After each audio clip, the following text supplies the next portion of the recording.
క్రీస్తు ప్రభునందు ప్రియ సహోదరి సహోదరులారా, ఈరోజు మనము పవిత్ర వారంలో బుధవారంలో ఉన్నాం. ఈరోజు సువిశేషాన్ని మనం గమనించినట్లయితే మత్తయి శుభవార్త 26వ అధ్యాయం 14వ వచనం నుంచి 25వ వచనం వరకు మనము సువిశేషాన్ని ఆలకించాం. బెతానియాలో కుష్ఠరోగి అయిన సిమియోని ఇంటిలో ప్రభు విందుకు కూర్చున్నప్పుడు ఒక స్త్రీ విలువైన పరిమళ ద్రవ్యాలు తీసుకొని ఆయన శిరస్సును అభిషేకించింది. అది చూచిన శిష్యులు ఆమెపై మండిపడ్డారు. నీవు అనవసరంగా ఈ విలువైనటువంటి ఈ పరిమళ ద్రవ్యాలను వ్యర్థం చేశావని ఆమె మీద కోప్పడ్డారు. ఈ పరిమళ ద్రవ్యాలను గొప్ప వెలకు అమ్మి పేదలకు దానం చేయవచ్చు కదా అని సలహా ఇచ్చారు. కానీ ప్రభు, పేదలు ఎల్లప్పుడూ మీతోనే ఉంటారు, కానీ నేను మీతో ఉండను. ఈమె మంచి పనే చేసింది. ఈమె నా శరీరాన్ని భూస్థాపనానికి సంసిద్ధపరిచింది. నన్ను ఒక రాజును అభిషేకించినట్లుగా అభిషేకించింది. నేను ఆమె చేసిన కార్యాన్ని స్వీకరిస్తున్నాను అంటూ ప్రభు పలికినట్లుగా మనం చూస్తూ ఉన్నాం. ఆ తరువాత 12లో ఒకడగు యోధ ఇస్కరియోతు అదే డబ్బు మీద ఆశతో ఈనాడు ప్రభువుని ప్రధానార్చకులకు పెద్దలకు అప్పగించడానికి నిర్ణయించుకున్నాడు. వాడు వెళ్ళి వారితో బేరం కుదుర్చుకున్నాడు. 30 వెండి నాణేలకి ప్రభువుని వారికి అప్పగించడానికి వాడు ఒప్పందం చేసుకున్నాడు. ఆ రోజుల్లో ఒక బానిసను కొనడానికి వాళ్ళు 30 వెండి నాణాలు సరైనటువంటి రుసుముగా భావించేవాళ్ళు. ఈనాడు యోధ ఇస్కరియోతు ప్రభువుని 30 వెండి నాణాలకు యూదుల షెకెల్స్కు అమ్మడానికి సిద్ధమయ్యాడు. ఆ విధంగా యోధ ఇస్కరియోతు బేరం కుదుర్చుకొని ప్రభువుని అప్పగించడానికి సరైన సమయం కోసం ఎదురు చూస్తూ ఉన్నాడు. పులియని రొట్టెల పండుగ మొదటి దినాన శిష్యులు యేసు దగ్గరకు వచ్చి, మేమెచ్చట నీకు పాస్కా విందు సిద్ధపరచగోరెదవు అని ప్రశ్నించారు. పాస్కా పండుగ 7 రోజుల పండుగ. ఈ 7 రోజుల్లో దీనిని మొదటి రోజుగా భావిస్తారు. ఆ రోజున వారి ఇళ్లల్లో పులుపు దానానికి చెందినటువంటి దేనిని కూడా ఉంచకుండా వాళ్ళ ఇళ్లల్లో నుండి పులుపుకు సంబంధించిన ప్రతి పదార్థాన్ని పారవేస్తారు. ఇది 7 రోజుల పాస్కా విందులో మొదటి రోజు.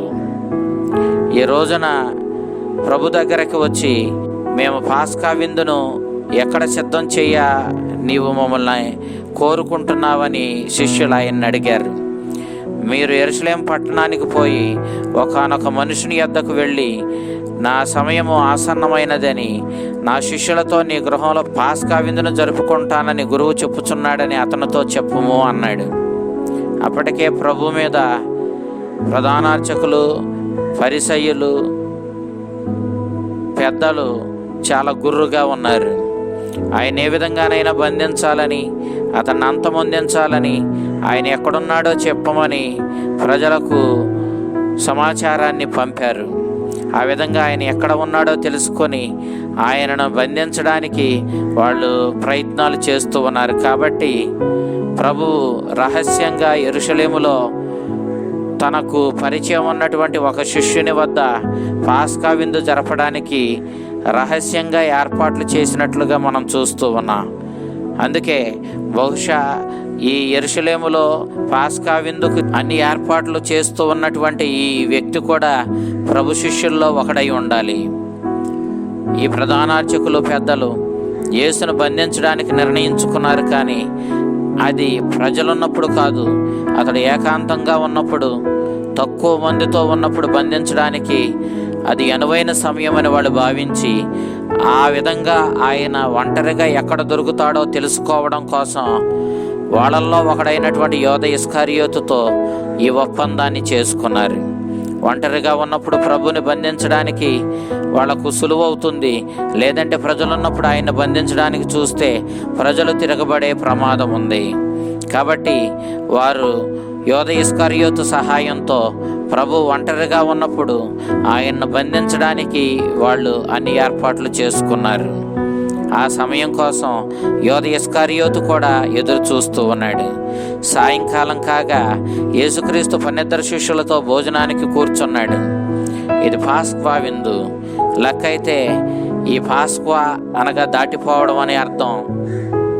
ఇశ్రాయేలీలు ఐగుప్తు బానిసో నుండి దాటిపోయి దేవుడు వాగ్దానం చేసిన వాగ్దాన భూమికి చేరుకోవడానికి యూదులకు ఐగుప్తులో ఈ పాస్క్వా విందు జరుపుకున్న రోజే చివరి రాత్రి, కడరాత్రి. ఆ కడరాత్రి సమయంలో దేవుడు ఇశ్రాయేలీలను వినడానికి తుండు కట్టుకొని, కాళ్లకు చెప్పులు వేసుకొని, చేతిలో కర్ర పెట్టుకొని, నిప్పుల మీద కాలినటువంటి గొర్రె యొక్క మాంసాన్ని గబగబా భుజించాలి. ఎందుకంటే మీరు నిలబడి తినాలి. ఎందుకంటే మీరు ప్రయాణం చేయవలసిన వాళ్ళై ఉన్నారు.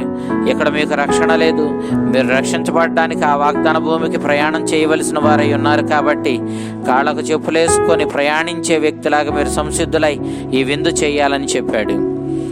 ఈ విందును ఇశ్రాయేలీలు అదే నియమాలతో ప్రతి సంవత్సరము వాళ్ళు ఐగుప్తు బానిసం నుంచి బయటపడి దేవుడు వాళ్లకు వాగ్దాన భూమిని ఇచ్చినటువంటి ఆ సందర్భాన్ని గుర్తుకు తెచ్చుకుంటూ దేవునికి కృతజ్ఞత తెలుపుకుంటూ ఈ పాస్కా విందు జరుపుకునేవాళ్ళు. ప్రతి సంవత్సరం ఈ పాస్కా విందు ఈ విధంగా జరుపుకోవాలనేది దేవుని యొక్క నియమం. కానీ యేసుక్రీస్తు దగ్గరకు వచ్చేసరికి ఆ సాయం సమయంలో తన శిష్యులతో కలిసి యేసుక్రీస్తు పాస్కా విందుకి కూర్చున్నాడని మత్తయి సువార్తకారుడు మనకు తెలియజేస్తూ ఉన్నాడు.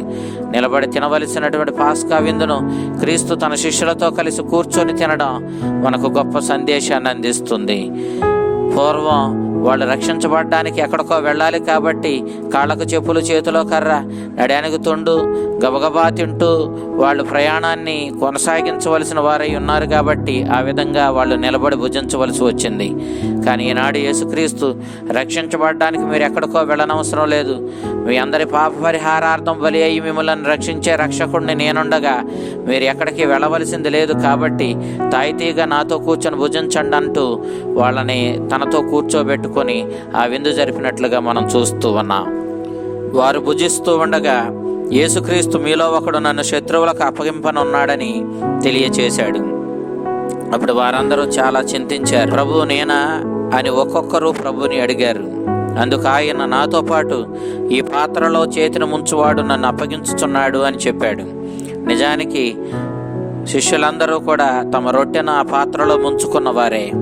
కాబట్టి శిష్యులందరూ కూడా మేమా నిన్ను అప్పగించేదంటూ ఒక్కొక్కరు ప్రభుని ప్రశ్నించారు. కానీ ప్రభు నాతో ఇప్పుడు ఈ పాత్రలో చేతిని ముంచువాడు నన్ను అప్పగించుచున్నాడని వారికి ఒక గుర్తునిచ్చాడు.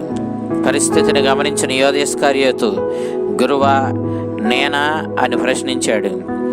నేనా అన్న ప్రశ్నలోనే యోధ ఇస్కరియోతు తానేనన్న సత్యాన్ని వెల్లడి చేస్తున్నాడని యేసుక్రీస్తు తన శిష్యులకు తెలియచేశాడు.